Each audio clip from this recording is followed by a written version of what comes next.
Welcome back to the One Question Leadership Podcast. I'm Glenn Caruso, head football coach at the University of St. Thomas, and so happy you tuned in. You know, quite often we get so caught up in the daily grind of work or coaching or recruiting that we don't often take time to reflect. I would encourage everybody to take just a few minutes each day to try and see the bigger picture, to stop and realize that in the end, we're going to be judged on what we choose to believe, who we choose to love, and what we decide to leave behind in the hearts and minds of not just our players, not just our coworkers, but also our children. And remember, if we're doing it right, we're coaching for life.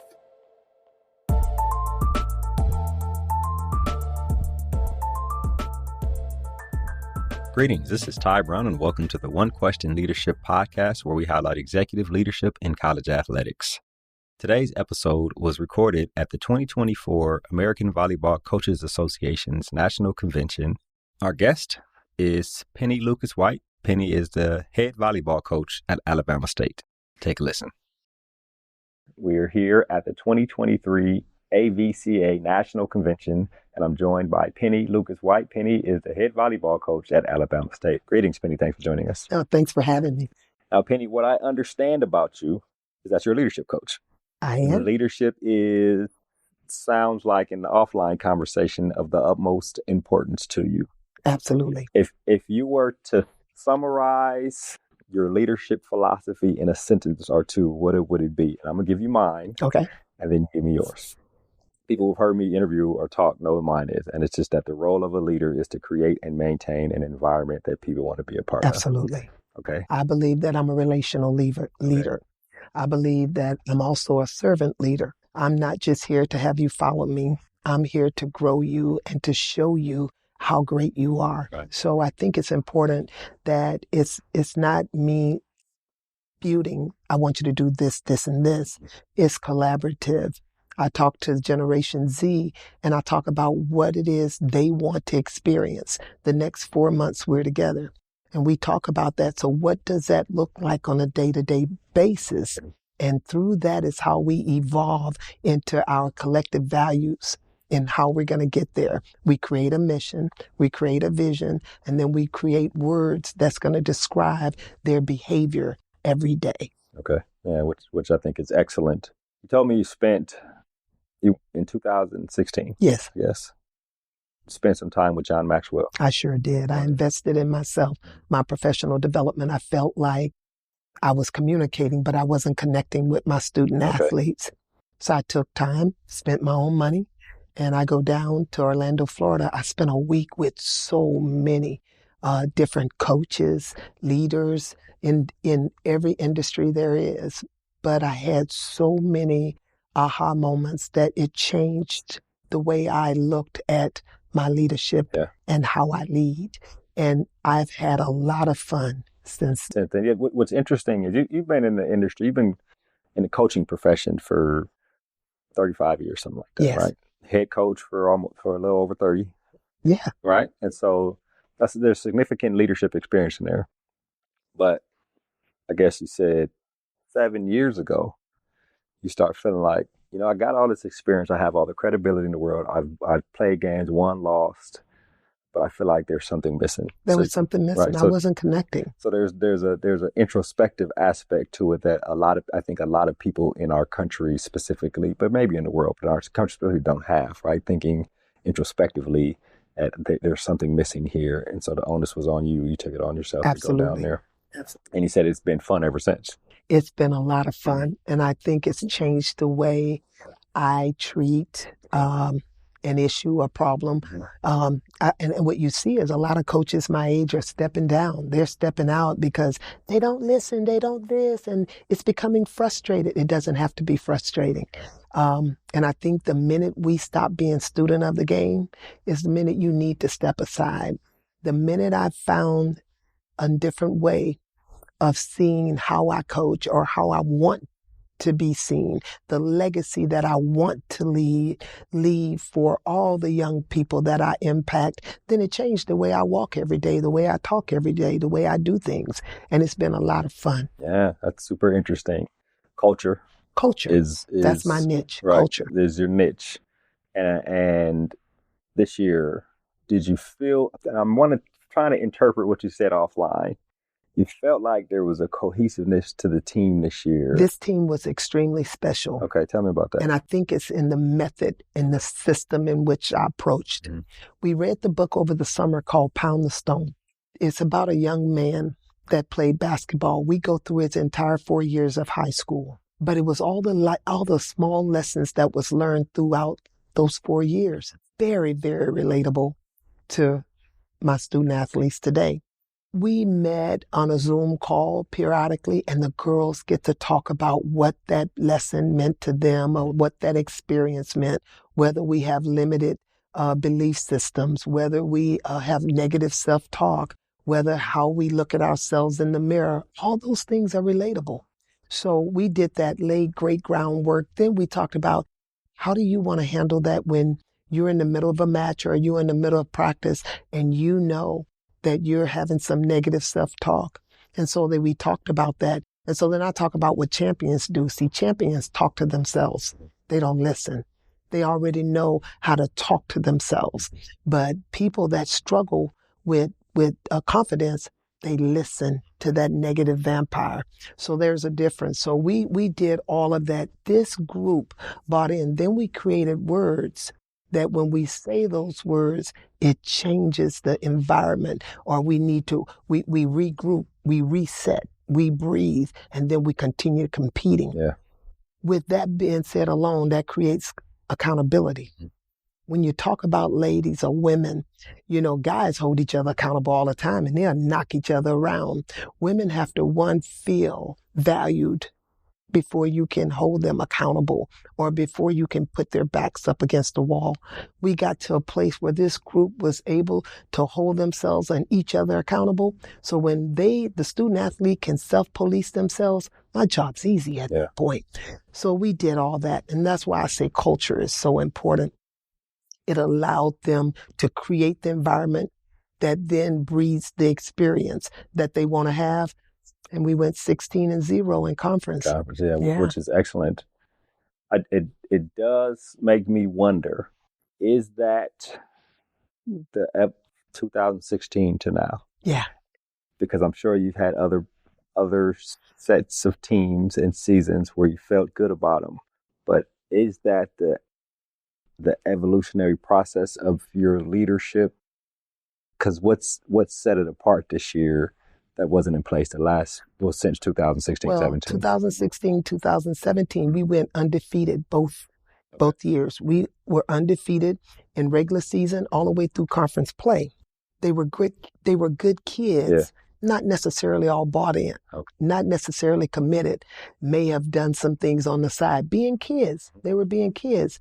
But they set they set the tradition of winning in a way that we went 4 years. But to go 2 years without losing a match in conference, I don't care what conference you're in, it's still something hard to do. It takes a culture and a commitment. And so anyway, so then 2018, 2019, struggled a little bit, lost a lot of leaders and all that good stuff, had a lot of injuries in 2019, but found a way still to win the conference tournament, win in 5th seed, won the conference tournament. Yeah. 2020, we set out. So we come from this big tradition of winning to set out in 2020. So now we really got to start over. You got to build everything. And that's where the evolution started. Yeah, that makes sense.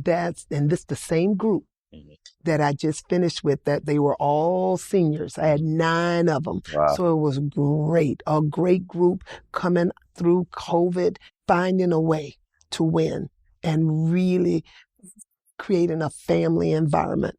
Bo Hansen asked us today, give me 3 words that would describe your team, your current team. And mine was family, accountability, and unconditional love. Right. Because we understood we are all human. Nobody walks in practice saying, I think I want to screw up today. Yeah. Nobody does that. I find it interesting. You think about those 3 words you just come up with. It's almost like you may start off with 3 different words of what you think you're going to be. Mm-hmm. But when you look back at it, you're like, okay, here's who we really were or became, exactly. It became because you're becoming. becoming that. I Yeah. totally agree. So then that translate, those were our words. Those are our inward words that you don't get to experience every day, but we do. But on the court, all you saw was relentless. You saw fortitude and you saw discipline. Yeah. That's what you saw on the court. But I know what it took to get them there. Mm-hmm. Which is excellent. Take the conversation from Alabama State to volleyball in general, Okay. the state of the game, the health of the game. When you talk about being a head coach for over 30 years and you talk about seeing the evolution of humans, right? Yes. In terms of how humans interact with each other, in terms of what gets young people's attention now, and then a coach to evolve that recruiting, the whole thing, college volleyball. Tell me about your thoughts on the health of the. Oh my gosh. Well, you look, we had 92,003. The health of volleyball has grown. We're the fastest growing sport in America right now. The health of it has been phenomenal to have 3 pro leagues that's showing up. So our health and where we are and how we've grown is evident. It has been, like you said, evolutionary. It's been awesome.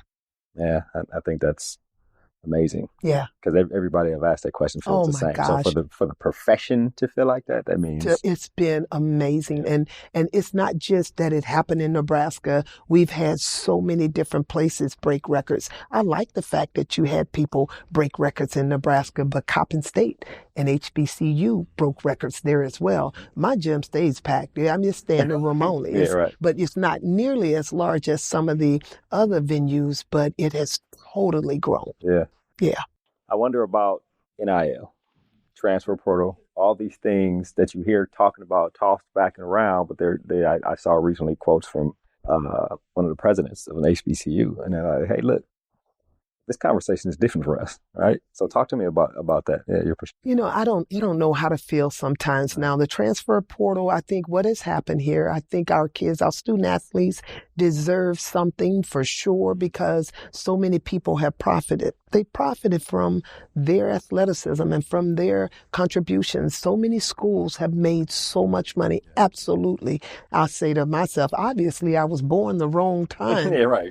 Playing now, right. But do they deserve something? Absolutely. I'm not sure where we're going, because I think it's uncharted waters. I don't think we've figured out kids that may not have ever had this kind of money, how we definitely need a person or a company or someone on campus to teach financial literacy. That has to be put in place. I think also what's happening is you're going to have a lot of student athletes making more money than the coaches. And so I don't know. I don't know I don't know where we're going, but I know we're going to have to manage this. But I will say this, we are a reflection of America. You're going to have the affluent, the middle class, and those, the have-nots. Okay. That's America. Yeah. Okay. So we can't deny that that's who we are and that's where we are. And we're going to split off. But maybe those schools that have those type resources, they already set themselves apart. What happens, though, to athletics overall is you're going to have kids jumping ship every year. And I'm going to say it, I don't know if I should be held to an APR at this point, because they get to jump ship. Yeah. And they just look like they're going to let them transfer more than once. Right. So I'm not sure where we're going when we're supposed to be graduating student athletes. I'm not sure where we're going yet, but I know it's uncharted waters. I think I'm glad my biological children are all graduated from college and are doing well. But I think we need some people in some places to really sit in a room and brainstorm this thing out to create a system that can still grow kids, teach them what commitment look like, because we're losing loyalty and commitment. We're starting to look like all the professional sports. You can't say that Dr. J played for the 76ers, but we're going to say all these NBA players are playing for all these different teams. You know what I'm saying? We don't have that. I understand. We're changed. We're evolved. But I'm not sure if that belongs in college athletics? I'm not sure. Yeah. I'm not one to say, but I will say we are approaching uncharted waters, and we don't know what's up ahead, and I don't think it's been well thought out. Right. There are some concerns with somebody who transfers multiple times. Yeah. It's like, are you tracking for a degree? Are you really on point to graduate? There's also the thought, and I'm kind of where I am on this one. I've been thinking about, because the coaches, I'm a football guy, so it's like, you recruit, and I am a tool for you to try to be successful. And then you go get another job because they pay you more. And then we talk about, am I supposed to stay in this program with a coach I don't know? Or even if I go somewhere and the coach he couldn't figure out how to win. Okay. He or she couldn't figure out how to win. I'm commitment, because I don't want to stay in a program where a coach may not be a good leader. Okay. They may not understand about putting the expectations and the values in place and those types of things. Mm-hmm. I'm going to do what's best for me, and I'm not sure this is a good... And I think that's okay. And I think what has to happen is, I think we need to go back a little bit to old school. We need to make some home visits so we as coaches go pick the correct kids. Yeah, exactly, yeah. Because I kind of want to know their background, because when they show up, they're not just showing up as the kid with all the hang time, the touch, jump, and all of that, the athleticism that we saw. They're coming in our environment with all their luggage, all of their past experiences. And I don't know what trauma they've faced either. So I'm dealing with a lot as well, as they need to do with the coach. With the coaches. They really need to ask, when we're on the phones, they need to interview me just like I'm trying to interview them. Yeah. And I think if we do a little bit more of that, then we'll make some better decisions.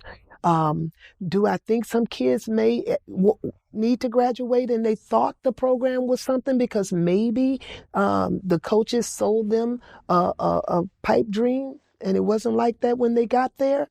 Sure. Yeah. Absolutely. As a kid tell me that they're healthy and when they got there, they knew they had an injury and that they didn't disclose. I need to make some changes too. I think it's a two-way street. So there, like I said, there's so many unknowns, but I don't even know what to say because.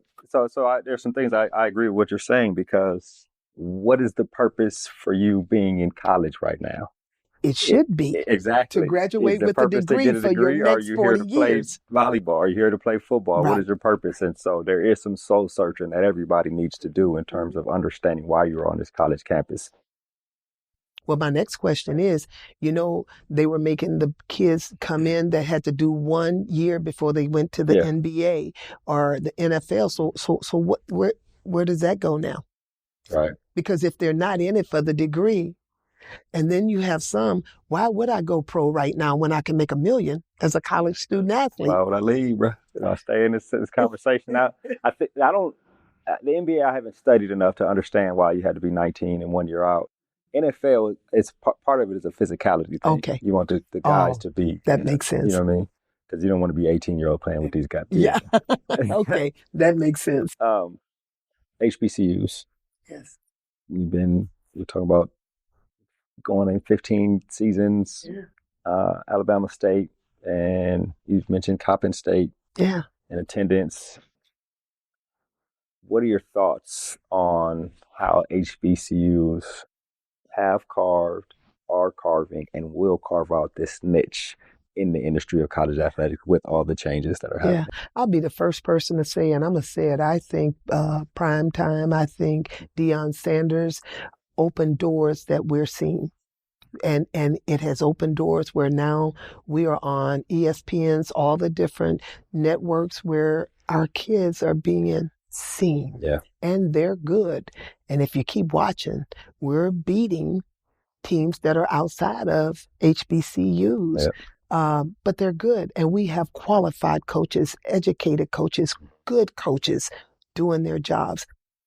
I'm at an HBCU because I want to be. Yeah. I love working with a lot of kids that look like me. Mm-hmm. And then to expose them to the other Power Fives and the schools and to take them on all these trips and allow them the opportunity to play at a high level. They're exposed to everything a Power Five is exposed to. And I appreciate my senior leadership who allows me to do that. HBCUs, the tough part. Yeah.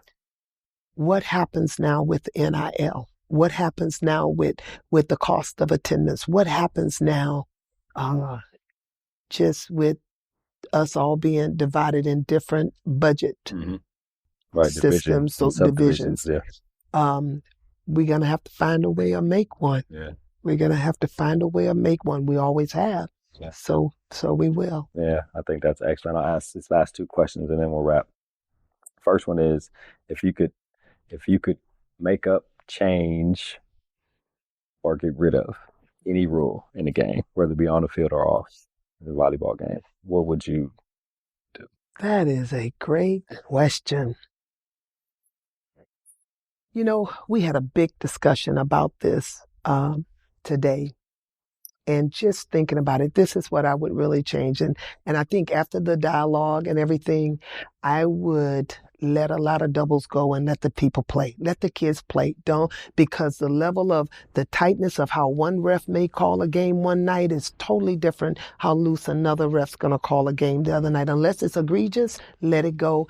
And unless our kids aren't setting the ball over the net, let them play. Let it go. Let's see what happens. See what happens. Yeah. There. That's excellent. Yeah. Final question is, and you said a lot of this already, but if you're talking to a room full of people who want to be a head coach, CEO, leader of a project, leader of an organization, whatever, team captain, something, and want to be leaders, and people who are already in positions of head coach, CEO, team captains, project leaders, but they want to be better as leaders, what are one or two things you would tell them you would suggest as the foundational things they need to do to be successful? You ready as a for leader? this? I'll bring it on. Let's go. You need to go to a couple people that you trust and ask, what is it like being on the other side of my leadership? Can you imagine? Mm-hmm. You know, with no retribution. What is it like being on the other side of my leadership? And how about this?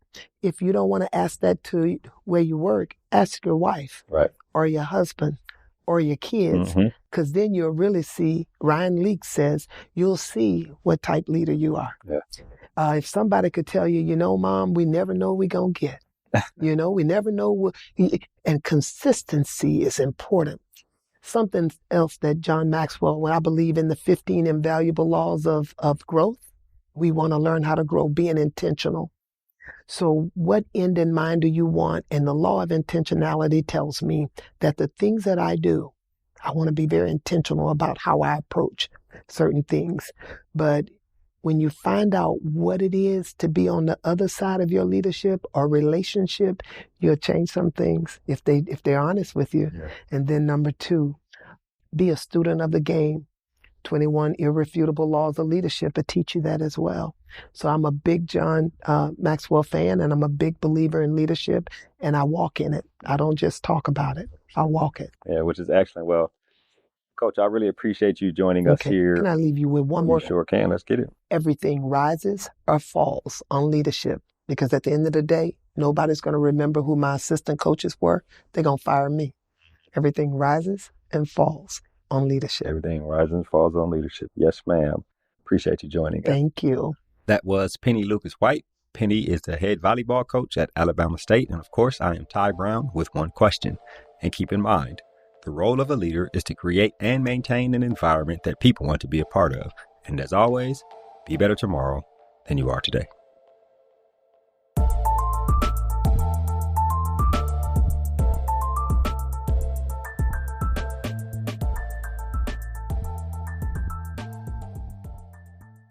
This episode of the One Question Leadership Podcast is produced by Spades Media Group, solving problems using creative leadership.